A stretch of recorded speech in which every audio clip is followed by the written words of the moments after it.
इंदिरा गांधी अपने निवास से निकलकर पास ही मौजूद एक दूसरे बंगले की ओर जा रही थी। वहीं उन्हें एक ब्रिटिश अभिनेता और फिल्म मेकर को इंटरव्यू देना था। दोनों इमारतें बिल्कुल पास पास थीं, इसलिए इंदिरा गांधी ने गाड़ी लेने के बजाय पैदल ही जाने का फैसला किया। जैसे ही इंदिरा गांधी गेट के पास पहुंची, अचानक उनका एक बॉडीगार्ड सामने आया। अगले ही पल उस बॉडीगार्ड ने अपनी रिवॉल्वर निकाली और इंदिरा गांधी पर लगातार 3 गोलियां चला दी। गोलियां लगते ही इंदिरा गांधी जमीन पर गिर पड़ी। इसी पल वहां मौजूद दूसरे गार्ड ने अपनी ऑटोमेटिक गन उठाई और इंदिरा गांधी पर ताबड़तोड़ फायरिंग शुरू कर दी। कुछ ही सेकंड में इंदिरा गांधी के शरीर में कई गोलियां लग चुकी थी। हालांकि उनकी सांसें अभी चल रही थी। उन्हें तुरंत अस्पताल ले जाया गया, लेकिन डॉक्टर उनकी जान नहीं बचा पाए। जब यह खबर पूरे देश में फैली तो पूरा भारत सन्न रह गया। किसी को यकीन नहीं हो रहा था कि देश की प्रधानमंत्री को उनके ही सुरक्षा गार्ड्स ने मार दिया। इस वीडियो में हम 2D एनिमेशन के जरिए बताएंगे कि आखिर क्यों और कैसे इंदिरा गांधी की हत्या की गई। 1966 में इंदिरा गांधी भारत की पहली महिला प्रधानमंत्री बनी। शुरुआत में बहुत से लोग उन्हें हल्के में लेते थे। उनके राजनीतिक विरोधी उन्हें कमजोर और सिर्फ कुछ समय के लिए बनी नेता कहकर तंज कसते रहते थे। लेकिन आने वाले सालों में इंदिरा गांधी ने अपने फैसलों से सबको गलत साबित कर दिया। 1971 के आम चुनावों में इंदिरा गांधी ने गरीबी हटाओ का नारा दिया। उन्होंने पूरे आत्मविश्वास के साथ चुनाव लड़ा। जब नतीजे आए तो पूरा देश हैरान रह गया। कांग्रेस ने 352 सीटें जीत ली। इस जीत के साथ इंदिरा गांधी ने यह दिखा दिया कि अब वो सिर्फ प्रधानमंत्री नहीं, बल्कि देश की सबसे ताकतवर नेता बन चुकी है। उनकी अगुवाई में ही 1971 का भारत पाक युद्ध हुआ। अगर हम इस ऐतिहासिक टाइमलाइन को देखें तो 3 बहुत ही मुख्य स्तंभ सामने आते हैं जो आगे चलकर डोमिनो इफेक्ट की तरह एक के बाद एक गिरने वाले थे। 1966 में देश की पहली महिला प्रधानमंत्री बनना, फिर 1971 का बांग्लादेश युद्ध और उसके बाद 1975 की इमरजेंसी। ध्यान रखिएगा, ये सिर्फ साल नहीं है, ये वो निर्णायक मोड़ हैं जिन्होंने आने वाले पूरे वक्त की कहानी लिख दी। चलिए इन्हें थोड़ा और करीब से देखते हैं। शुरुआत होती है 1966 से। ये वो साल था जब सभी पुरानी मान्यताओं और बाधाओं को तोड़ते हुए भारत की पहली महिला प्रधानमंत्री ने शपथ ली। ये अपने आप में एक बहुत बहुत बड़ा पॉलिटिकल माइलस्टोन था। यहीं से उन्हें सत्ता के शिखर पर पहुंचने का रास्ता मिला और एक बेहद कड़ी नेतृत्व की शुरुआत हुई। इस युद्ध में भारत ने पाकिस्तान को करारी शिकस्त दी और ईस्ट पाकिस्तान अलग होकर बांग्लादेश बन गया। 1974 में दुनिया के कई देशों के विरोध के बावजूद भारत ने परमाणु परीक्षण किया और अपनी ताकत का ऐलान कर दिया। कुछ ही सालों में इंदिरा गांधी को आयरन लेडी कहा जाने लगा, लेकिन राजनीति में कामयाबी के साथ विवाद भी चलते रहे। 1971 में इंदिरा गांधी ने रायबरेली से चुनाव जीता था। उनके विरोधी ने आरोप लगाया कि चुनाव में गलत तरीकों का इस्तेमाल किया गया। मामला इलाहाबाद हाई कोर्ट तक पहुंचा। कोर्ट ने इंदिरा गांधी को दोषी माना और उन पर चुनाव लड़ने की रोक लगा दी।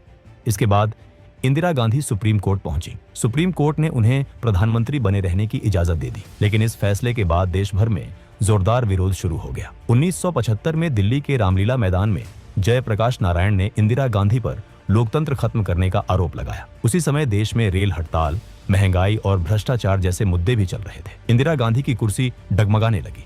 जब उन्हें लगा कि उनकी सरकार गिर सकती है, तब उन्होंने एक बहुत बड़ा और विवादित फैसला लिया। 25 जून 1975 की आधी रात को पूरे देश में आपातकाल लागू कर दिया गया। लोगों के अधिकार छीन लिए गए, प्रेस पर पाबंदी लग गई और लोकतंत्र लगभग थम सा गया। करीब 2 साल तक देश आपातकाल के साए में रहा। 1977 में जब चुनाव हुए तो जनता ने अपना गुस्सा वोट के जरिए दिखा दिया। इंदिरा गांधी को करारी हार का सामना करना पड़ा। पंजाब में भी कांग्रेस हार गई और अकाली दल ने प्रकाश सिंह बादल की अगुवाई में जीत हासिल कर ली। अब देखिए, ये दौर बिल्कुल विपरीत स्थितियों के बीच झूल रहा था। एक तरफ 1971 के युद्ध और बांग्लादेश के सफल निर्माण ने एक अद्भुत सैन्य और राजनीतिक सफलता दर्शाई। पूरे देश में एक जश्न का माहौल था। पर वहीं दूसरी तरफ ठीक इसके उलट इमरजेंसी यानी आपातकाल ने भारत के लोकतांत्रिक संस्थानों की बेहद कठोर परीक्षा ली। ये एक ऐसा मोड़ था जहां ऐतिहासिक शौर्य और लोकतंत्र पर उठते गंभीर सवाल दोनों एक ही वक्त में सामने खड़े। लेकिन इंदिरा गांधी इतनी आसानी से हार मानने वालों में से नहीं थी। सत्ता में वापसी के लिए उन्होंने पंजाब की राजनीति पर ध्यान देना शुरू किया। वहां उन्होंने एक स्थानीय प्रचारक जरनैल सिंह भिंडरावाले को समर्थन दिया। भिंडरावाले ने लगातार 3 साल तक जमीन स्तर पर काम किया, लोगों के बीच गए और कांग्रेस को मजबूत करने की कोशिश की। 1980 के लोकसभा चुनावों के साथ साथ पंजाब विधानसभा चुनावों में भी कांग्रेस को जीत मिली। इंदिरा गांधी एक बार फिर सत्ता में लौट आई, लेकिन इस हार से अकाली दल काफी नाराज हो गया। अकाली दल ने मांग उठाई कि पंजाब को एक अलग सिख डोमिनेटेड पंजाबी भाषा बोलने वाले स्टेट के रूप में ज्यादा अधिकार मिलने चाहिए। इस मांग को जरनैल सिंह भिंडरावाले का भी खुला समर्थन मिल गया। अकाली दल अपनी बात राजनीतिक और संवैधानिक तरीके से रख रहा था, लेकिन भिंडरावाले का रास्ता कहीं ज्यादा कठोर था। उसकी भाषणबाजी धीरे धीरे और तेज होती गई और पंजाब का माहौल बदलने लगा। कुछ ही सालों में पंजाब में उग्रवाद बढ़ने लगा। डर, हिंसा और अविश्वास का माहौल चारों तरफ फैलने लगा। सिख समुदाय की सबसे पवित्र जगह गोल्डन टेम्पल को कुछ उग्रवादी संगठनों ने अपना ठिकाना बना लिया। वहीं से उनके ऑपरेशन चलने लगे। इस पूरे नेटवर्क का सबसे बड़ा चेहरा था जरनैल सिंह भिंडरावाले। पंजाब में हालात लगातार बिगड़ रहे थे और इंदिरा गांधी चाहती थीं कि किसी भी तरह शांति वापस लाई जाए। आखिर स्थिति तब कंट्रोल से बाहर होने लगी जब सरकार द्वारा ऑपरेशन ब्लू स्टार की शुरुआत की गई। इसके तहत स्वर्ण मंदिर में सैन्य हस्तक्षेप यानी मिलिट्री इंटरवेंशन हुआ। इस बेहद एक्सट्रीम कदम का परिणाम ये निकला कि सिख समुदाय के एक वर्ग के भीतर गहरा आक्रोश और गुस्सा पनपने लगा। ये वो वक्त था जहां राजनीतिक और धार्मिक तनाव सच में अपने पूरे उफान। आखिरकार जून 1984 में इंदिरा गांधी ने एक बहुत बड़ा और मुश्किल फैसला लिया। उन्होंने ऑपरेशन ब्लू स्टार को मंजूरी दे दी। भारतीय सेना ने गोल्डन टेम्पल परिसर के अंदर जाकर ऑपरेशन शुरू किया। कुछ ही दिनों में सेना ने उग्रवादियों को वहां से हटा दिया, लेकिन इस कार्रवाई में उग्रवादियों के साथ साथ कई निर्दोष लोग भी मारे गए। गोल्डन टेम्पल का एक अहम हिस्सा अकाल तख्त बुरी तरह क्षतिग्रस्त हो गया। सरकार के लिए ये एक सुरक्षा अभियान था, लेकिन सिख समुदाय के लिए ये उनके धर्म और आस्था पर सीधा हमला था। इस घटना के बाद पूरे सिख समाज में इंदिरा गांधी के प्रति गहरा गुस्सा पैदा हो गया। इंदिरा गांधी को भी इस नाराजगी का एहसास था। उन्होंने सिख समुदाय का गुस्सा कम करने की कोशिश की। वो सिख समाज के बड़े नेताओं से मिली, सार्वजनिक बयान दिए और साफ कहा कि वो सिखों के खिलाफ नहीं है, लेकिन उनके ये प्रयास लोगों का गुस्सा शांत नहीं। तो हम वापस आते हैं 31 अक्टूबर 1984 की उस सुबह पर। दिन की शुरुआत बिल्कुल आम दिनों जैसी ही थी, जब अचानक इंदिरा गांधी के अपने ही सुरक्षा कर्मियों ने उन्हें अप्रोच किया और अगले ही पल हत्या की इस बेहद दर्दनाक घटना को अंजाम दिया गया। इस ट्रेजेडी ने पूरी दुनिया को हैरत में डाल दिया। जिस आशंका का डर सत्ता के गलियारों में मंडरा रहा था, वो आखिरकार सच साबित हो कर पाए। धीरे धीरे उन्हें जान से मारने की धमकियां मिलने लगी। खुफिया एजेंसियों ने कई बार उन्हें सलाह दी कि अपनी सुरक्षा से सिख गार्ड्स को हटा दिया जाए, लेकिन इंदिरा गांधी ने यह सलाह मानने से इनकार कर दिया।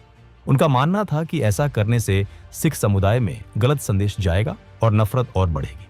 साथ ही उन्हें अपने सिख गार्ड्स पर पूरा भरोसा था।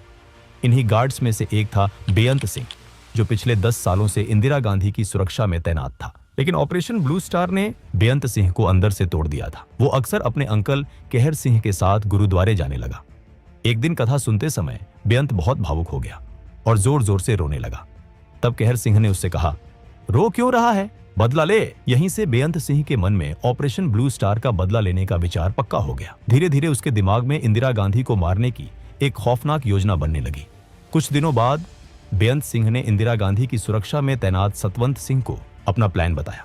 ऑपरेशन ब्लू स्टार के बाद सतवंत सिंह के मन में भी इंदिरा गांधी के लिए गुस्सा और नफरत भर चुकी थी। उसके दिल में भी बदले की आग जल रही थी। इसलिए बिना ज्यादा सोचे सतवंत सिंह भी बेअंत सिंह के साथ इस साजिश में शामिल हो गया। एक दिन सतवंत सिंह प्रधानमंत्री आवास में अपनी ड्यूटी पर था। तभी उसकी नजर वहां एक बाज पर पड़ी, जो परिसर के अंदर एक पेड़ पर बैठा हुआ था। सतवंत ने तुरंत बेअंत सिंह को बुलाया और उसे वो बाज दिखाया। सिख धर्म में बाज को बहुत खास माना जाता है। सिखों के 10वें गुरु गोबिंद सिंह जी से बाज का गहरा संबंध माना जाता है। इसी वजह से सिख समुदाय में बाज को शुभ संकेत समझा जाता है। दोनों ने इस घटना को एक इशारा माना। उन्हें लगा जैसे गुरु की तरफ से कोई संदेश आया हो। उस पल के बाद दोनों ने यह तय कर लिया कि अब और इंतजार नहीं करना है और गुरु के आदेश का पालन करते हुए उन्हें जल्द से जल्द कदम उठाना होगा। अक्टूबर आते आते पूरा प्लान लगभग तैयार हो चुका था। इसके बाद बेअंत सिंह और सतवंत सिंह ने कहर सिंह से मुलाकात की। तीनों के बीच विस्तार से बातचीत हुई और इंदिरा गांधी की हत्या के लिए 31 अक्टूबर 1984 की तारीख तय कर दी गई। बेअंत सिंह और सतवंत सिंह ने 31 अक्टूबर के लिए अपनी ड्यूटी सेंट्री बूथ के पास लगवा ली। इसी जगह के पास एक बाथरूम भी था। सतवंत सिंह ने पेट खराब होने का बहाना बनाया और हेड कांस्टेबल किशन लाल से अपनी ड्यूटी बदल ली। बेअंत सिंह ने भी अपनी सुबह की ड्यूटी के लिए जय नारायण से शिफ्ट बदल ली। 31 अक्टूबर को इंदिरा गांधी का एक ब्रिटिश अभिनेता और निर्देशक पीटर यूस्टिनोव के साथ इंटरव्यू तय था। वो इंदिरा गांधी पर एक डॉक्यूमेंट्री फिल्म बना रहे थे। ये इंटरव्यू इंदिरा गांधी के ऑफिस के पास ही एक बंगले में होना था, जो बस कुछ कदमों की दूरी पर था। इसी वजह से इंदिरा गांधी ने फैसला किया कि वो पैदल ही वहां तक जाएंगे। सुबह के 9 बज चुके थे। इंटरव्यू की सारी तैयारियां पूरी हो चुकी थी। बस कुछ ही मिनटों में इंदिरा गांधी को निकलना था। जैसे ही इंदिरा गांधी चलते हुए सेंट्री बूथ के पास पहुंची, उनकी नजर अपने सबसे भरोसेमंद बॉडीगार्ड बेअंत सिंह पर पड़ी। हमेशा की तरह इंदिरा गांधी ने हल्की मुस्कान के साथ उसे नमस्ते कहा, लेकिन आज बेअंत सिंह के चेहरे पर न कोई मुस्कान थी, न कोई सम्मान। अगले ही पल बेअंत सिंह ने अचानक अपनी सरकारी रिवॉल्वर निकाली और बिना एक पल का भी वक्त दिए इंदिरा गांधी पर लगातार 3 गोलियां चला दी। गोलियां लगते ही इंदिरा गांधी जमीन पर गिर पड़ी। गिरते हुए उनके मुंह से बस इतना ही निकला, बेअंत, तुम ये क्या कर रहे हो? इंदिरा गांधी को गिरते देख इस साजिश में शामिल दूसरा आदमी सतवंत सिंह बुरी तरह घबरा गया। यह देखकर बेअंत सिंह उस पर चिल्लाया, देख क्या रहा है, गोली चला। और फिर सतवंत सिंह ने अपनी ऑटोमेटिक कार्बाइन उठाई और जमीन पर पड़ी इंदिरा गांधी पर अंधाधुंध फायरिंग शुरू कर दी। गोलियों की आवाज सुनते ही आसपास तैनात सुरक्षा गार्ड और आईटीबीपी के जवान दौड़ते हुए वहां पहुंच गए। बेअंत सिंह और सतवंत सिंह को चारों तरफ से घेर लिया गया। जवाबी फायरिंग हुई। इस फायरिंग में बेअंत सिंह वहीं ढेर हो गया, जबकि सतवंत सिंह गंभीर रूप से घायल हुआ और उसे जिंदा पकड़ लिया गया। उधर इतनी ज्यादा गोलियां लगने के बाद भी इंदिरा गांधी की सांसें अभी चल रही थी। वो जिंदा थी। आर के धवन और सुरक्षा कर्मचारी दिनेश भट्ट ने तुरंत उन्हें उठाया और एक एम्बेसडर कार की पिछली सीट पर लिटा दिया। बिना एक पल गवाए गाड़ी सीधे एम्स की तरफ दौड़ पड़ी। सुबह लगभग 9:30 बजे इंदिरा गांधी को एम्स पहुंचाया गया। देश के सबसे बेहतरीन डॉक्टर उनके इलाज में जुट गए। ऑपरेशन थिएटर के बाहर सोनिया गांधी का रो रो कर बुरा हाल था। राजीव गांधी उस वक्त पश्चिम बंगाल के कांटी में चुनाव प्रचार के लिए गए हुए थे। तब तक कई वरिष्ठ कांग्रेस नेता भी एम्स पहुंच चुके थे। उनके चेहरों पर सिर्फ दुख नहीं, बल्कि डर भी साफ दिख रहा था। डर इस बात का कि अगर इंदिरा गांधी नहीं बची तो देश एक बार फिर आग में जल सकता है। लगातार कई घंटों तक डॉक्टरों ने ऑपरेशन थिएटर में इंदिरा गांधी की जान बचाने की हर मुमकिन कोशिश की, लेकिन जख्म बहुत गहरे थे और खून जरूरत से ज्यादा बह चुका था। आखिरकार दोपहर लगभग 2 बजे डॉक्टरों ने इंदिरा गांधी को मृत घोषित कर दिया। लेकिन सरकार के लिए यह सिर्फ एक मौत की खबर नहीं थी, ये एक ऐसी खबर थी जो पूरे देश को आग में झोंक सकती थी। इसी डर की वजह से शाम तक इंदिरा गांधी की मौत की आधिकारिक जानकारी मीडिया से छुपा कर रखी गई। राजीव गांधी को तुरंत संदेश भेजा गया और कुछ ही घंटों में वो दिल्ली पहुंच गए। इसके बाद कांग्रेस के शीर्ष नेताओं के बीच एक गंभीर चर्चा शुरू हुई। सवाल सिर्फ एक था, देश का अगला प्रधानमंत्री कौन होगा? लगभग सभी की राय एक जैसी थी कि राजीव गांधी को ही ये जिम्मेदारी संभालनी चाहिए। लेकिन राजीव गांधी की पत्नी सोनिया गांधी इस फैसले के खिलाफ थी।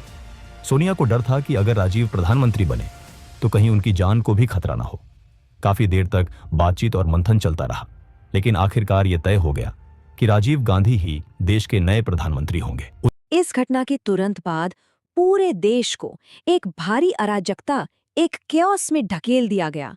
एक नेता की अचानक मौत ने न सिर्फ देश को गहरे शोक में डाला, बल्कि एक ऐसी इंस्टेबिलिटी को जन्म दिया जिसकी गूंज कई सालों तक सुनाई देती रही।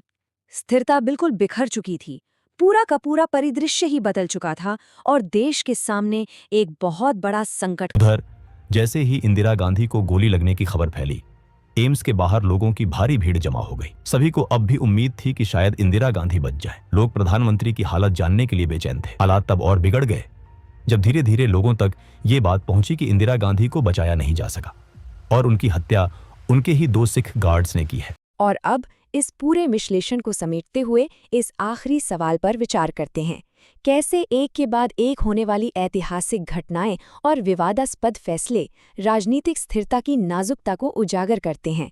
सोचिए जरा, 1966 के उस शक्ति प्रदर्शन से लेकर 1971 की जीत, इमरजेंसी के कठोर फैसले और फिर ऑपरेशन ब्लू स्टार के परिणाम, इन सभी ने मिलकर 1984 का वो बड़ा घटनाचक्र बनाया। ये पूरा ऐतिहासिक क्रम यही सोचने पर मजबूर करता है कि आखिर स्थिरता कितनी नाजुक होती है, और यही इतिहास के उन पन्नों का सार है जो आज के दौर में भी सच में उतने ही प्रासंगिक। धीरे धीरे सिख विरोधी नारे लगने लगे। स्थिति इतनी खराब हो गई कि विदेश दौरे से लौटकर सीधे एम्स पहुंच रहे राष्ट्रपति ज्ञानी जैल सिंह की गाड़ी पर भी पत्थरबाजी शुरू हो गई। सिर्फ इसलिए क्योंकि वो भी सिख थे। अस्पताल के पास से गुजर रही बसों को रोका जाने लगा। सिखों को बसों से खींचकर बाहर निकाला गया और उनके साथ मारपीट शुरू कर दी गई। शाम 6 बजे ऑल इंडिया रेडियो और रात 8 बजे दूरदर्शन पर जब इंदिरा गांधी की मौत की खबर आधिकारिक तौर पर प्रसारित की गई, तब तक ये खबर पूरे देश में फैल चुकी थी। जैसे जैसे खबर का दायरा बढ़ता गया, वैसे वैसे दंगों का दायरा भी फैलता चला गया। पूरे देश में अफरा तफरी मच गई। 31 अक्टूबर की रात ही राष्ट्रपति ने राजीव गांधी को प्रधानमंत्री पद की शपथ दिला दी। लेकिन सबसे भयावह मंजर दिल्ली का था। यहाँ दंगे अपने चरम पर पहुंच चुके थे। जगह जगह हिंसा हो रही थी। लोग डर के मारे अपने घरों में बंद हो गए थे। ऐसा लग रहा था जैसे पूरे देश में कर्फ्यू लग गया हो। एक तरफ पुलिस सतवंत सिंह से पूछताछ कर रही थी, तो दूसरी तरफ इंदिरा गांधी की हत्या की साजिश में शामिल बाकी लोगों की तलाश भी जारी थी। 3 दिनों की लगातार मेहनत के बाद पुलिस ने कहर सिंह को गिरफ्तार कर दिया। मामला सेशंस कोर्ट में चला। कोर्ट ने सतवंत सिंह और कहर सिंह को फांसी की सजा सुनाई। लेकिन इस पूरे दौर का सबसे बड़ा और सबसे कड़वा सच ये था कि इंदिरा गांधी की हत्या के बाद भड़के सिख विरोधी दंगों में हजारों बेगुनाह सिख अपनी जान गंवा चुके थे।